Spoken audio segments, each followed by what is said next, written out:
Good night বন্ধু, good night. সারাদিন চলে যায় মানুষের কাজকর্ম, কিছু না কিছু সংসারের কথা ভাবতে ভাবতে। আর যা গরম পড়েছে এখন, কিছু ভাবাই যায় না বন্ধু, কিছু বোঝাই যায় না, কিছু বলার মতন ভাষাও থাকে না।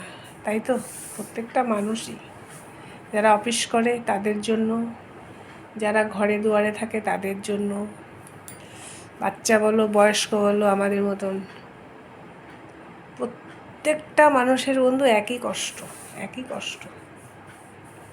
সারাদিন যারা অফিস কাছারি করে আসে তাদের দিকে তো তাকানোই যায় না। সে কি আর কিছু বলার নেই বন্ধু। এখন শুধু ভগবানের কাছে প্রার্থনা করছি, কবে একটু বৃষ্টি হবে, কবে আমরা শান্তি পাবো। তাই তো বন্ধু।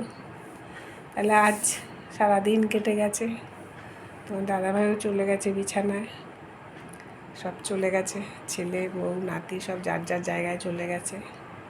আমি একটু নীরবে বসে আছি। আর আমার বন্ধুদের কাছে আজকে আমি এটাই রাখছি রে, গুড নাইট। সবাই ভালো থাকবে, সবাই ভালো থাকবেন, সবাই